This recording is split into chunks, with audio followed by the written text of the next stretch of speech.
Why Belarus is anticipating a Polish invasion. Poland will attack Belarus any moment now, so say Belarusian security services. They are certain the West has specific plans. These plans include a nuclear strike and even a U.S. military invasion.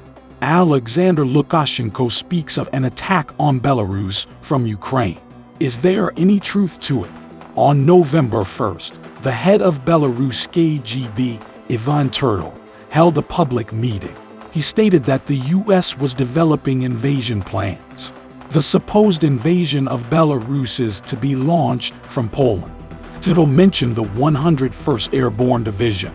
He claims it's already deployed in Poland. In reality, the division is currently in Romania. It monitors the situation around Ukraine's borders. Turtle went on to make even wilder claims. We also know of the paperwork regarding nuclear strikes. Alexander Lukashenko frequently speaks of an invasion, but he says it could come from Ukraine rather than Poland. What are Lukashenko's sources? According to him, unofficial channels.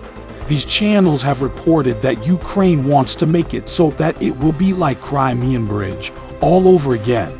The bridge was damaged by explosions in October. Russia blamed the Ukrainian truck bomb.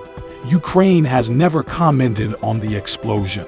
Yet Lukashenko was quick to threaten possible invaders. The Crimean Bridge will seem like a walk in the park to them. He also announced that he would negotiate with Vladimir Putin. They had already agreed to deploy a joint grouping of troops. It's to be stationed north of the Belarus-Ukraine border. We have been preparing for this for more than a dozen years. These statements sound like a fever dream. After all, it's Belarus that is Putin's chief enabler in the war. Russia launches missiles and drone strikes from Belarusian territory. On February 24th, Russian forces crossed from Belarus into Ukraine. Belarus also supplies Russia with ammunition. As much as 65,000 tons have been transferred since the war started. Civilian Belarusian hospitals are treating Russian troops. Belarusian civilians have been turned away. Belarus itself is in a grim place. Protests swept across the country in 2020.